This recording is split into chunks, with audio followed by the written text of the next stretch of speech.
This is the 100th covers video I have done.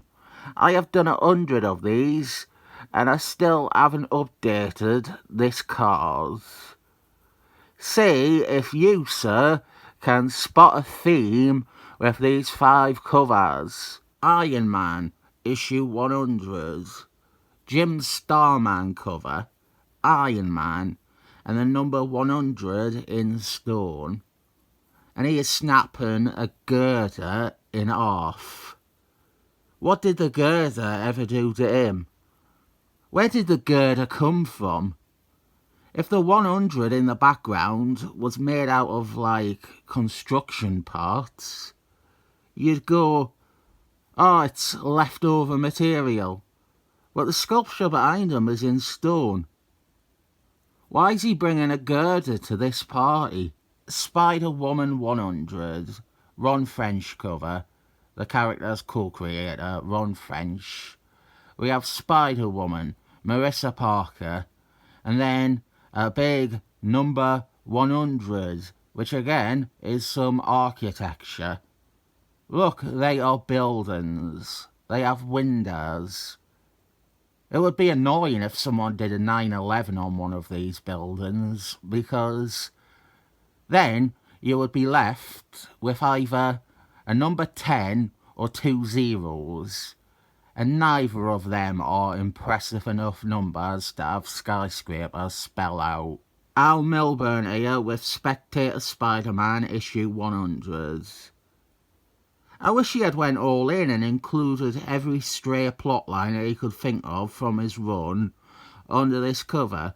We have Spider-Man, we have the Spot, we have Kingpin Man, we have the symbiote suit, we have Felicity. Well, there's space for more. I'm talking Coke and Pepsi, The Answer, Saliva Man. Loads of space next to Kingpin Man to work them in. He included Felicity, at least. She was the most important thing to show. It's one of those woke comics, isn't it?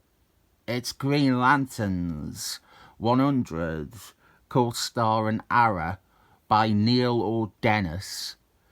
He made comics woke in the 70s. And they had never recovered. Little surprise guest appearance there to commemorate this milestone. 100 covers videos. Let's see him do 100 covers videos. He won't, because he doesn't do covers videos. He only does videos that are negative. I think that was his first video, though. How this one comic from the 70s made comics woke forever, and they have been woke ever since. And one last one, which maybe 2 of you predicted was going to show up. Defenders 100, another Al Milburn piece. These are the days of the Milburn. I like this because it is a cover that has all the theme there. The 11 characters I consider to be the important Defenders characters, with only Russia Girl and Luke Cage's missing. This is a great image to just throw out there as an image of the Defenders as a team, because they are all there. Hulk, Velcro, Batman, the Cat, Slayer Man, Doctor Strange, Rachel McAdams, who didn't even play that character, Etrigan the Demon, Satan's Son, Seaman, and Silver Surfman. At one point, I was considering not even talking about the covers and counting to the number 100 instead. Be glad you didn't just sit through that version of the video. There's 5 issue 100s with the number 100 on the cover. This underwent several different versions before settling on this very, very tight commonality. At one point there was going to be an issue 500 on this video. I'll give this all 107 thumbs up ratings. 1, 2, 3, 4, 5, 6, 7, 8, 9, 10, 11, 12, 13, 14, 15, 16, 17, 18, 19, 20. Have I ever told this story about my nemesis? There was a gig.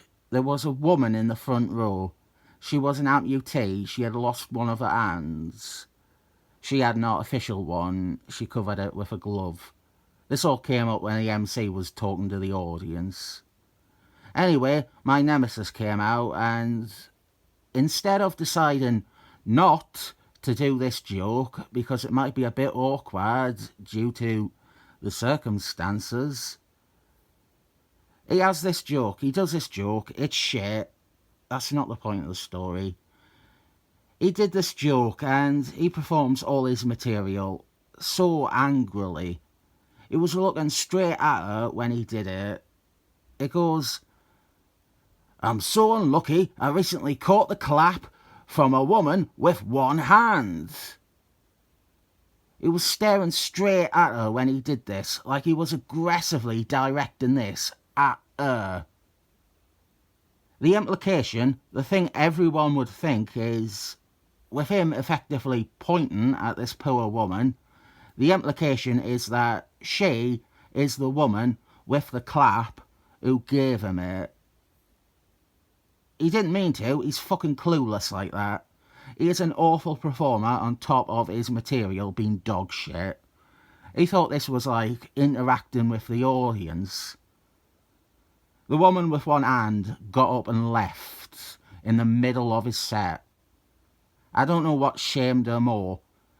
Being picked out for a shit joke about having one hand, being implied to have STIs, or people thinking that she had slept with my nemesis, who looks like a swollen testicle.